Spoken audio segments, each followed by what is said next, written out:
हाँ दोस्तों, क्या है, कैसे हो आप लोग? आई होप कि आप लोग अच्छे ही होंगे। अच्छे नहीं होंगे तो मैथ पढ़ के अच्छे हो ही जाएंगे, क्योंकि मैथ पढ़ के बड़े बड़े अच्छे हो जाते हैं, और जो मैथ नहीं पढ़ता वो भी अच्छे हो जाते हैं। मैथ में ऐसा चीज है,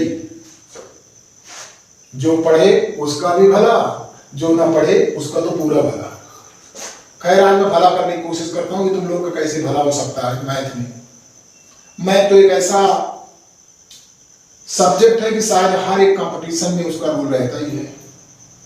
जैसे कई विलेन होते हैं कि बीच बीच में उड़ाए जाते हैं, जैसे जॉनी लीवर हमारे हो गए, कई फिल्में आ जाते हैं, हंसा के चले जाते हैं। तो मैथ के बिना कोई कंपटीशन बीट नहीं हो सकता, और कॉमेडियन के बिना कोई फिल्म पूरी हो ही नहीं सकती है। तो मैथ का ट्रिक आप देखो, आज मैथ का जो ट्रिक है वो लेके आया हूं, और ये लगभग हर एक कंपटीशन में आपको मिलेगा। खैर, आज मैं जो मैथ का बताने वाला हूं वो आपका है गणितीय अभिव्यक्ति। गणितीय अभिव्यक्ति, गणितीय अभिव्यक्ति जिसको बोलते हैं मैथमेटिकल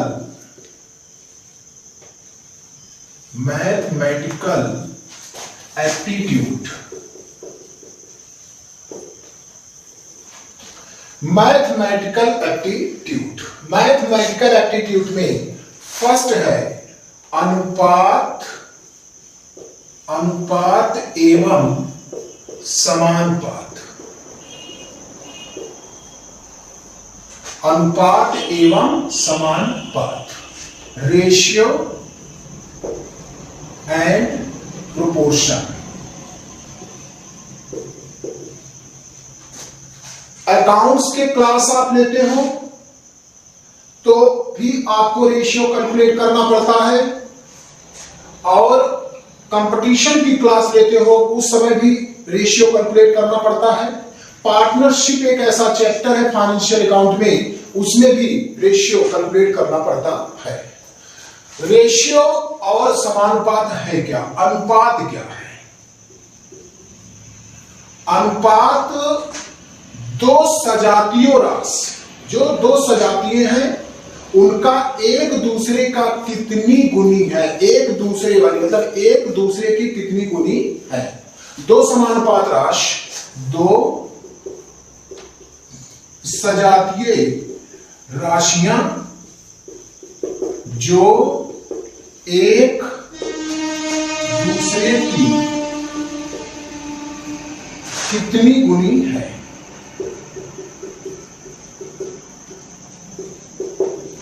जैसे एक राशि है x और दूसरी क्या है b, या एक राशि है a और दूसरी क्या है b। a अनुपात b, इसको हम इस तरह भी लिख सकते हैं a अपान b, मतलब a b का कितनी गुनी है। b में a का क्या रेशियो है, b में a का क्या रेशियो है, इसको इस तरीके से लिख सकते हैं जैसे लिखा हुआ है 4:5, 4/5, 5 में 4 का रेशियो, 5 में 4 का अनुपात। तो a अनुपात b इज इक्वल टू लिख सकते हैं a अपान b, जैसे 4:5 तो हो जाएगा 4/5, मतलब 5 में 4 का अनुपात। ये आपका हो गया अनुपात। इसके बाद आता है समानुपात।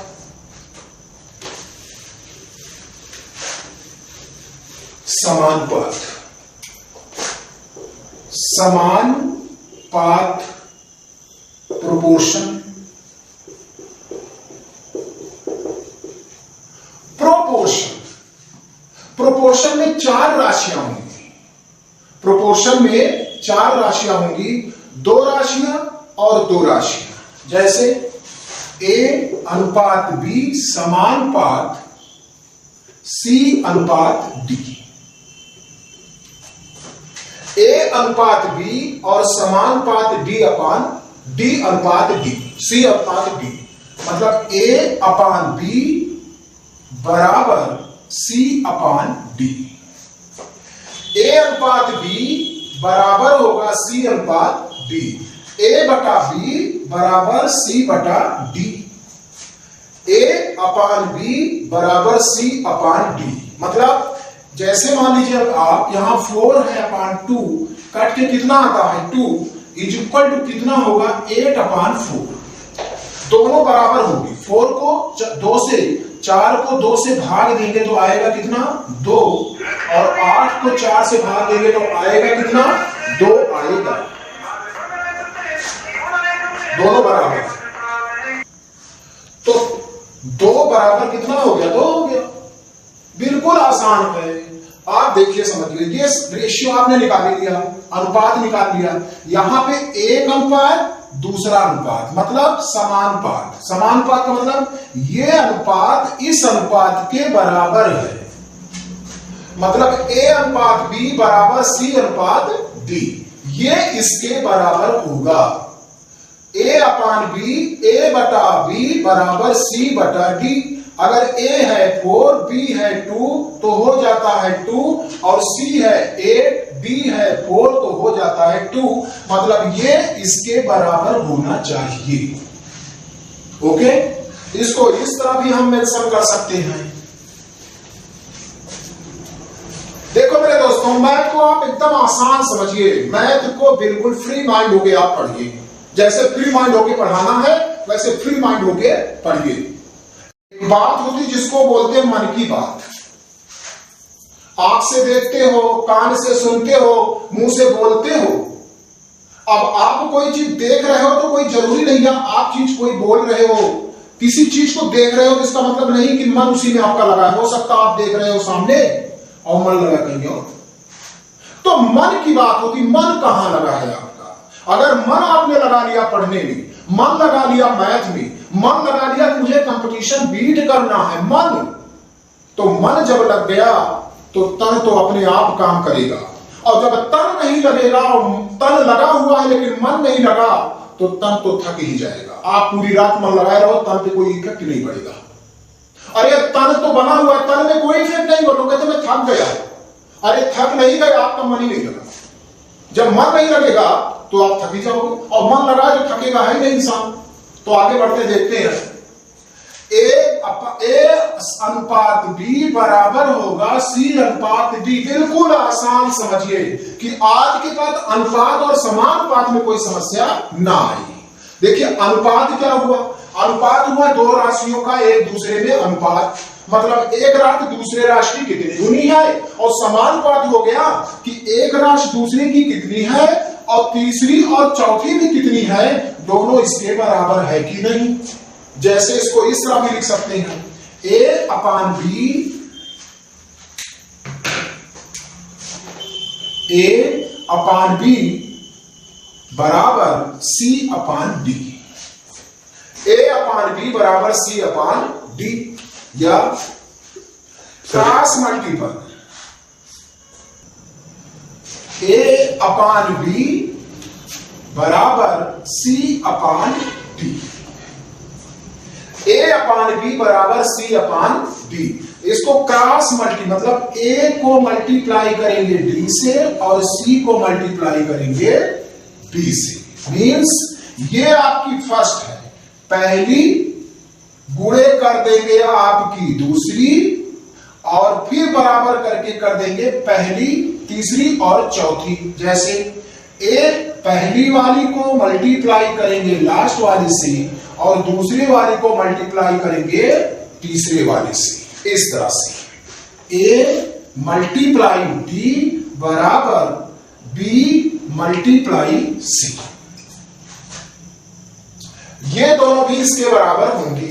अभी आप देखिए, मान लीजिए ये आपकी है 4 और ये है आपकी 2 बराबर, ये है आपकी 8 और ये है आपकी 4, या ये है आपकी 10 और ये है आपकी 5। 4 अपान 2 बराबर 10/5। 4 को 2 से भाग दोगे तो कितना आएगा 2, और 10 को 5 से भाग दोगे कितना आएगा 2, दोनों बराबर है। इसको इस तरह से लिख लिए, क्रॉस मल्टीप्लाई। 4 मल्टीप्लाई 5, 4 इंटू 5 बराबर 2 इंटू 10। ये देखिए, पहली गुणे चौथी, पहली गुणे चौथी, दूसरे गुणे तीसरी। पहली गुणे चौथी, पहली और चौथी 4 इंटू 5, दूसरी और तीसरी 2 इंटू 10। अगर इसको हम बराबर करते हैं कितना आता है 20 इज इक्वल टू 20। और यहां भी आप देखो तो बराबर होगा कितना 2 बराबर 2। तो दोनों एक दूसरे के समानुपात हैं। समझ गए आप? मतलब अनुपात और समानुपात एकदम क्लियर हो जाना चाहिए। अनुपात क्या है, समानुपात क्या है? अनुपात है दो राशियों के एक दूसरे का कितना अनुपात, और समानुपात है 4 राशियां रहेंगी, 2 का अलग और 2 का अलग। ओके, आगे देखिए, एक हो गया अनुपात, दूसरा हो गया आपका समानुपात, और इसके बाद आता है आपका मीन प्रोपोर्शन। क्या आता है? मीन प्रोपोर्शन, जिसको हम लोग बोलते हैं मध्य समानुपात। अगला आएगा मध्य समानुपात।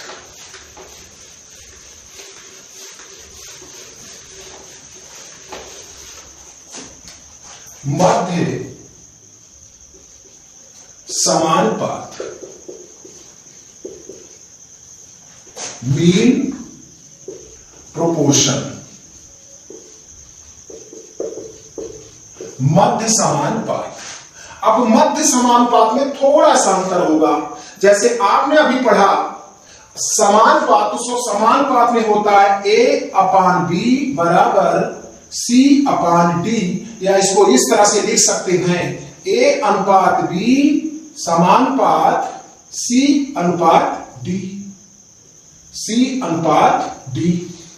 इस तरह से मध्य समानुपात में क्या होगा, ये नहीं होगा। मध्य समानुपात में अलग होगा।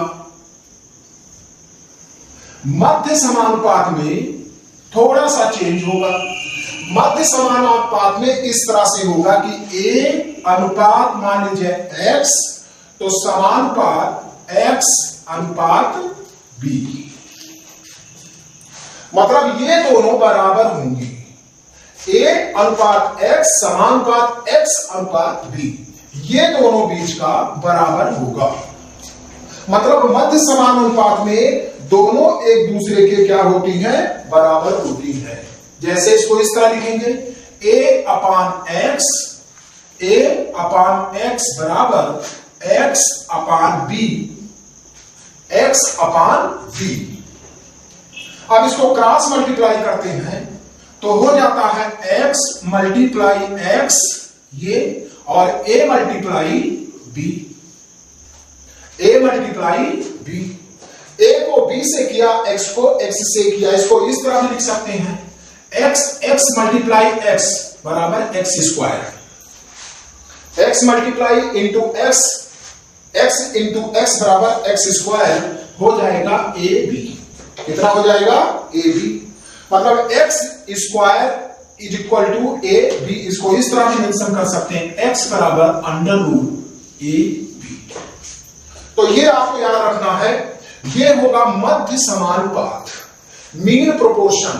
तो एक आपका हो गया प्रोपोर्शन, एक आपका हो गया रेशियो, एक हो गया प्रोपोर्शन, और एक हो गया मीन प्रोपोर्शन।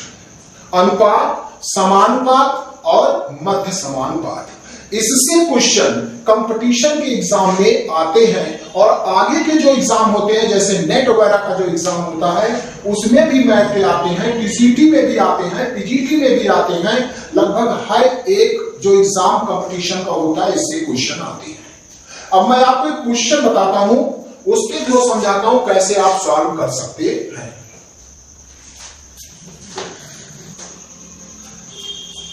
इससे संबंधित एक उदाहरण के साथ आपको मैं इसको और क्लियर करता हूं, जो अनुपात से संबंधित एक प्रश्न है, क्वेश्चन है। मिथुन तथा मुकेश की वर्तमान आय, एक मिथुन है और दूसरा मुकेश है। मिथुन तथा मुकेश की वर्तमान आय में अनुपात क्रमशः 3:5 है। मतलब मिथुन की अनुपात 3 है तो मुकेश की कितनी है? 5 है। मिथुन और मुकेश की जो अनुपात का रेशियो है 3:5 है। 5 वर्ष पहले, मतलब 5 वर्ष पहले उनकी आय का अनुपात इतना था। 5 वर्ष पहले इतना था, ये अनुपात था। 7 वर्ष बाद मुकेश की आयु कितनी होगी, हमें निकालना है मुकेश की। अनुपात किसका दिया है? अनुपात दिया है मिथुन तथा मुकेश की। तो हम इसमें मान लेंगे, माना मिथुन की वर्तमान आयु बराबर 3x, वर्तमान आयु बराबर 3x। मिथुन की वर्तमान आयु 3x, इसलिए मुकेश की वर्तमान आयु बराबर 5x। 3:5 है। मिथुन की वर्तमान आय 3x और मुकेश की वर्तमान आय 5x। तो इसको हम अनुपात में लिख देंगे 3x अनुपात 5x। इस तरह 3x डिवाइडेड 5x, 3x बटा 5x। ये वर्तमान आयु है, ये वर्तमान आयु 5 वर्ष पहले। 5 वर्ष पहले का मतलब इसमें से हम 5 और इसमें से भी 5 माइनस कर दें। 5 वर्ष पहले इतना, 5 वर्ष पहले उनकी आय का अनुपात इतना था, तो 5 वर्ष पहले उनकी आय का अनुपात 10/25 था, मतलब 10:25 था। समझ गए बात को? वो कहता है मिथुन तथा मुकेश की वर्तमान आयु इतना है, तो हमने माना कि वर्तमान आयु इसकी 3x है और इनकी कितनी है? 5x। अब अनुपात में हमने रख दिया 3x अनुपात 5x, 3x बटा 5x। 5 वर्ष पहले, तो 5 इसमें से दोनों में माइनस कर दिया, कितना था? बराबर 10:25 था, 10/25। अब ये हमारा अनुपात में आ गया। ये अनुपात बराबर ये दोनों बराबर होनी चाहिए। कैसे निकालेंगे? क्रॉस मल्टीपल की तरह, हमने जो आपको बताया था। इसको इससे कर दें, इसको इससे कर दें मल्टीप्लाई। 3x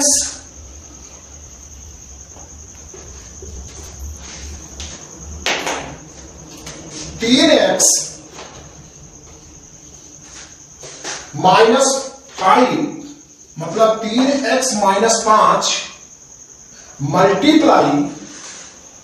मल्टीप्लाई कर देंगे 25 से। 3x -5 मल्टीप्लाई 25 और बराबर 5x -5 मल्टीप्लाई 10। 3x -5 मल्टीप्लाई 25 और 5x -5 मल्टीप्लाई 10। अब 25 से इसको मल्टीप्लाई करेंगे तो कितना आएगा? 25 तिया 75, 25 तिया 75 x माइनस 25 पंचे 125 बराबर 10 से इसको मल्टीप्लाई करेंगे, 10 × 50 x माइनस 10 × 50। ये तो आप समझते होंगे कि ये पूरे को इससे मल्टीप्लाई किया जाएगा, 25 को इससे, फिर माइनस करके 25 से इसको। 25 किया 75x माइनस 25 पंचे 125 बराबर 10 × 50x माइनस 10 × 50, 10 × 50 और 10 × 50, 50x माइनस 50। ठीक है, आगे बढ़ते हैं। 75x और 50x अलग अलग कर लेते हैं। 75x ये बराबर के बाद प्लस है, तो बराबर के इधर जाएंगे तो माइनस हो जाएगा 50x और बराबर आपके बाद ये आपका 125 है। ये कितना है? 125 जब इधर जाएगा तो 125 प्लस में हो जाएगा, ये माइनस में है, इधर जाएगा प्लस में, और ये माइनस में इधर है ही है -50। बराबर के इधर ये माइनस है तो माइनस होगा, और बराबर के इधर हम इसको ला रहे हैं तो प्लस हो जाएगा। 75x से माइनस 50x करेंगे तो आ जाएगा 25x, और बराबर हो जाएगा 125 से 50 अगर हम माइनस करते हैं तो 75 हो जाएगा। कितना हो जाएगा? 75। तो x बराबर हो जाएगा 75 भागे 25 बराबर 3। तो x की वैल्यू कितनी आ गई? 3 आ गई। x की वैल्यू कितनी आई? 3 आ गई। आगे चलते हैं, x की वैल्यू 3 आ चुकी है, तो x बराबर 3, x बराबर 3, इसलिए मुकेश की आय, मुकेश की आय बराबर, मुकेश की आय 5, तो 3x इंटू 5 बराबर कितना हो जाएगा? 15 वर्ष। कितना हो गई? 15 वर्ष। वो कहता है 7 वर्ष बाद, 15 वर्ष इस समय है तो 7 वर्ष कितना हो जाएगा? 15 प्लस 7 बराबर 22 वर्ष। इस तरह मुकेश की आय कितनी हो जाएगी? 22 वर्ष। आंसर क्या सही होगा? 4th 22 वर्ष। समझ में आ गया होगा आपके? ओके, आज समानुपात का और अनुपात का मैंने पहला क्वेश्चन बताया है। कल इसके आगे के क्वेश्चन आपको मैथ में बताएंगे और बिल्कुल आसान तरीके से। आप लोग घबराइएगा नहीं, हम लोग फिर आएंगे और फिर मिलेंगे और मैथ से संबंधित सारे क्वेश्चन को बिल्कुल आसानी से हम लोग सॉल्व करना सीखेंगे। एक एक टॉपिक को आगे बढ़ाएंगे। हिम्मत ना हारो मेरे दोस्तों, क्योंकि हिम्मत से ही सागर को पार कर लिया जाता है। जिसके पास हिम्मत है वो कुछ भी कर सकता है, और जो हार गया वो कुछ भी कर नहीं सकता है। इसलिए डरने की कोई जरूरत नहीं है। आपके हाथ में पेन है, पकड़िए और लिखना स्टार्ट कर दीजिए। जय हिंद।